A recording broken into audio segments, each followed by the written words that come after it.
seorang janda yang hidup sebatang kara karena tidak memiliki anak dan suaminya sudah lama meninggal. Janda tersebut dikenal dengan Mbok Randa Tarup.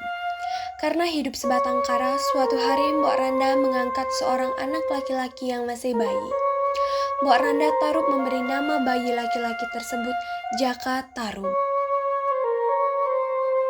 Beberapa tahun kemudian, Jaka Tarup sudah tumbuh dewasa dan dikenal sebagai pemuda yang tampan. Mbok Randa membesarkan anak angkatnya dengan penuh kasih sayang seperti anak sendiri. Jaka Tarup tumbuh menjadi anak yang berbakti kepada Mbok Randa. Setiap hari, Jaka Tarup selalu membantu pekerjaan ibu angkatnya itu di ladang maupun di sawah. Jaka, kemarilah sebentar kita istirahat. Baiklah, Ibu.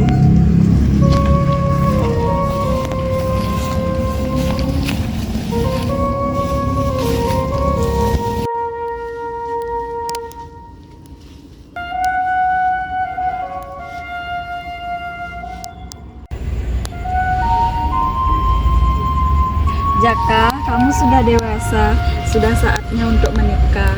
Nanti kalau ibu sudah meninggal, siapa yang mengurusmu? Lagi pula ibu sudah ingin menemui cucu.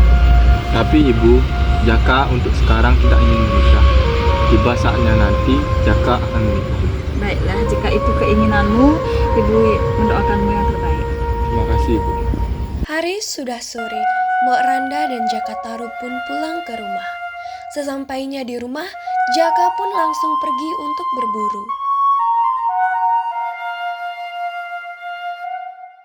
Ibu, Jaka ingin berpamitan berburu ke hutan.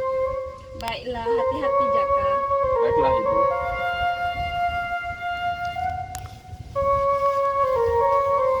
Saat Jaka Tarup pergi berburu, Mbok Randa pergi ke kamar untuk istirahat.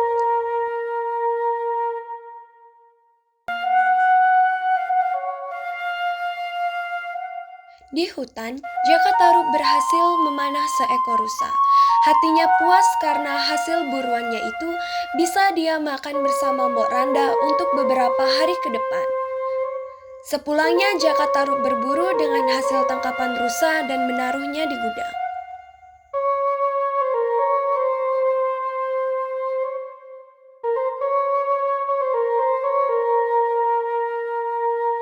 Jaka Tarup pun pergi ke kamar Mbok Randa dan alangkah terkejutnya, ternyata Mbok Randa telah meninggal.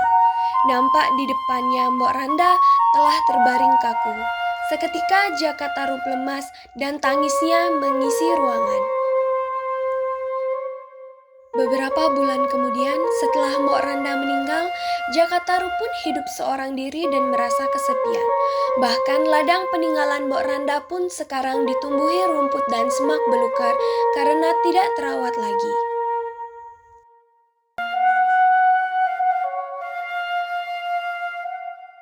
Suatu malam, Jaka Tarup bermimpi memakan daging rusa yang lezat. Suara ayam jantan berkokok membuyarkan mimpi Jaka Tarup.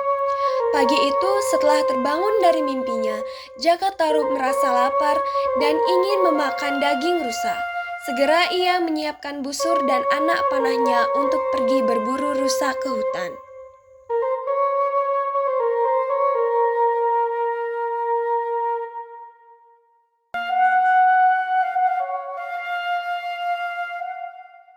Setelah itu, turunlah 7 bidadari dari kahyangan ke sebuah telaga yang tidak jauh dari tempat Jaka Tarup tertidur.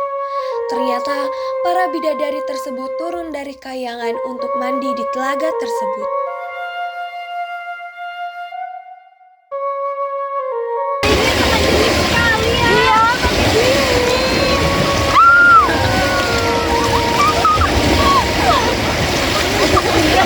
Tiba ada angin kencang yang datang. Angin kencang tersebut menerbangkan sebuah selendang milik bidadari. Para bidadari yang sedang asik mandi tidak menyadarinya.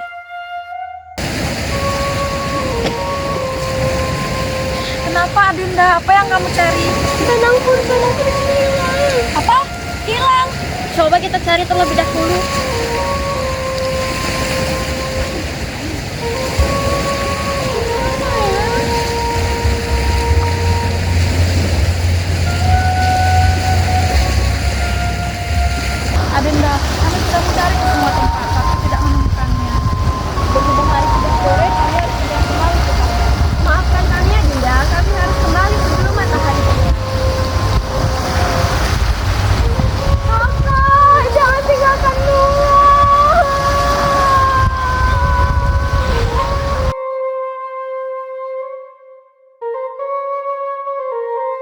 Akhirnya, Nawang Wulan pun ditinggal sendirian oleh para bidadari lainnya.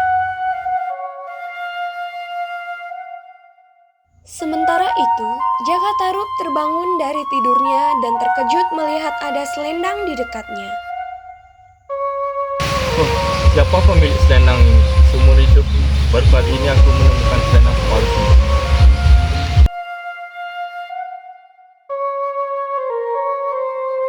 Ketika sedang mengagumi selendang itu, Jaka Tarub tiba-tiba mendengar suara gadis menangis. Dia segera memasukkan selendang itu di kebalik bajunya dan mencari asal suara tersebut.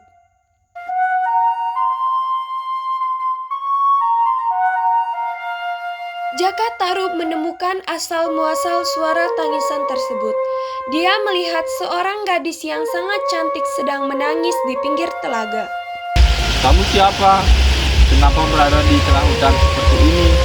Apakah kamu bidadari, jin atau lelembut?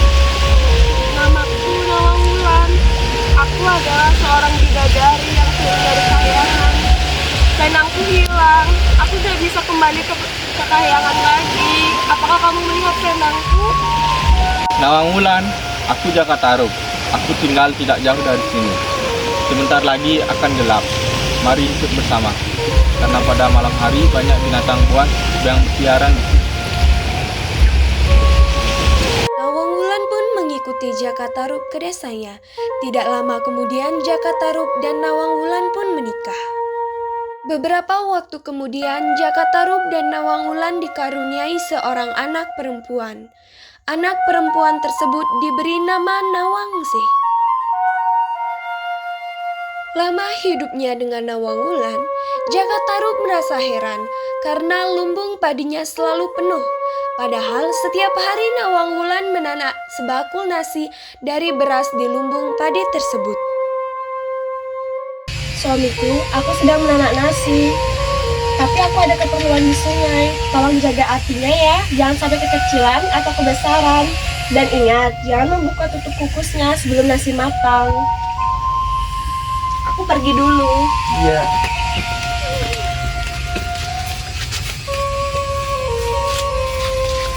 Jadi selama ini istriku hanya memasak setangkai padi. Pantas saja beras di lumbung padiku tidak berkurang. Tapi bagaimana mungkin setangkai beras bisa menghasilkan nasi yang sangat banyak? Tapi mungkin ini adalah kesaktian Nawang Wulan sebagai bidadari. Sementara itu, Nawang Wulan sudah kembali dari sungai. Dia segera menuju dapur dan Jaka Tarub sudah tidak ada. Nawang Wulan pun terkejut melihat tutup kukusnya terbuka. Suamiku sudah melanggar perintahku. Mulai sekarang aku tidak bisa memasak sebakul nasi dengan hanya setangkai padi. Setelah kejadian itu, Nawang Wulan memasak nasi seperti perempuan pada umumnya. Dia sudah tidak bisa lagi memasak setangkai padi menjadi sebakul nasi. Akibatnya, persediaan beras di lumbung padi Jaka Tarub semakin menipis. Suatu hari, ketika beras semakin menipis, Nawang Wulan mengambil sisa-sisa beras di lumbung padi. Tiba-tiba Nawang Wulan menemukan selendangnya. Nawang Wulan yang akhirnya mengetahui bahwa selendangnya disembunyikan Jaka Tarub menjadi sangat marah. Suamiku, jadi selama ini kamu yang menyukai selendangku. Cukup sampai di sini hubungan kita. Aku tidak bisa hidup bersama laki-laki yang telah menipuku. Istriku, maafkan aku. Aku mengaku bersalah. Tapi tolong jangan tinggalkan aku. Kasihanilah Nawangasi. Dia masih bayi. Maaf lagi. Buatkan danau di belakang rumah dan letakkan Nawangsi setiap malam di sana. Aku akan datang untuk menyusuinya. Dan jangan sekali-sekali untuk mengintip.